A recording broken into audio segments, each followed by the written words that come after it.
Hello friends, welcome back to my channel. আমি আফরিনা হালদার। তো দেখতেই পাচ্ছেন আমি আজ চলে এসেছি বাতাসা নিয়ে আর এদিকে চিড়ে নিয়ে। তো চলুন চিড়ে পায়েস তৈরি করবো আজকে। তো দেখতে পাচ্ছেন একটা হাঁড়ি নিয়ে নিয়েছি, নিয়ে অল্প করে জল দিয়ে দিচ্ছি। তো আজকে কিছু দেবো না, একদম প্লেন চিড়ে পায়েস করবো। তো আমি কীভাবে করছি আপনাকে দেখাচ্ছি। নিয়ে নিলাম জল। জলটা দেওয়ার পরে আমি এবার গ্যাসটাকে জ্বালিয়ে দিলাম, দেখতে পাচ্ছেন। এবার আমি দিয়ে দেবো কিছুটা আমুল স্প্রে দুধ। আপনারা চাইলে গরুর দুধ ইউজ করতে পারেন।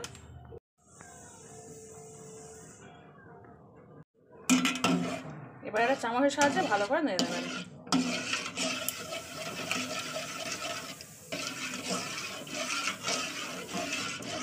তো চলুন, এটা তো এখন ফুটুক একটু, মানে এখন তো ফুটবে কি, এখন গরমই হয়নি, ভালো গরম হয়ে ফুটে যায়। আর তখন আমি এই চিড়েটা ভালো করে 2 থেকে 3 বার ধুয়ে আনবো। তো দেখুন এদিকে আমার দুধটা ফুটে গেছে, আর এদিকে আমার চিড়েটাও ভালো করে পরিষ্কার করে ধুয়ে নিয়েছি আমি। তো চলুন এবার কীভাবে করছি দেখাচ্ছি। একদম সিম্পল চিড়ে পায়েস, বাচ্চা থেকে বড় সবাই খেতে পারবে। তো দেখতে পাচ্ছি এটা ফুটে গেছে। তো আমি এই পর্যায়ে এবার যে বাতাসাটা নিয়েছি সেই বাতাসাটা দিয়ে দিচ্ছি। তার উপর অল্প একটু লবণ নিয়ে নিয়েছি, বাতাসা লবণটা দিয়ে দিলাম, দিয়ে ভালো করে এটাকে ঘেঁটে নেবো।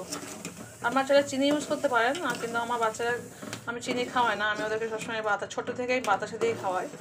তো সেই কারণে তো অভ্যাস হয়ে গেছে বাতাসাটা। আমারও অভ্যাস হয়ে গেছে চিনি না খাওয়ানোর, মানে বাতাসা খাই একটা এমন একটা অভ্যাস হয়ে গেছে চিনি খাওয়াতে পারে না। ওই যখন চাটা করি হয়তো তখন ছেলে হয়তো চিনি খায়, কিন্তু এমনি সময় বাতাসা খায়। কোনো পায়েসটা যদি করতে গেলে আমি বাতাসা দিয়েই পায়েসটা করি।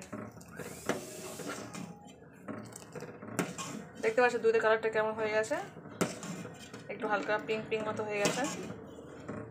তো চলুন এবার এরপরে আমি দিয়ে দেবো চিড়েটাকে।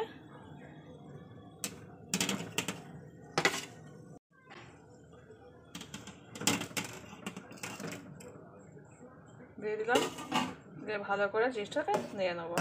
দেখবেন কত সুন্দর হয়ে যাবে জিনিসটা। তো চলুন 2-3 মিনিট এখন ভালো নাড়তে হবে। 5 মিনিটের মধ্যে আমার চিড়ে পায়েস কমপ্লিট। দেখুন বন্ধুরা কত সুন্দর জিনিসটা হয়ে গেছে। একদম সিম্পল চিড়ে পায়েস, বাচ্চা থেকে বড় সবাই খেতে পারবে। এতে কোনো কিশমিশ কাজু বাদাম কিছুই দিইনি আমি, জাস্ট একদম সিম্পল যে চিড়ে পায়েসটা হয়। অনেক সময় অনেক বাচ্চা আছে যে কাজু বাদাম কিশমিশ খেতে চায় না, সেই কারণে করা হয় না। এরকমভাবে সিম্পলভাবে করে দেবেন, দারুণভাবে খেয়ে নেবে।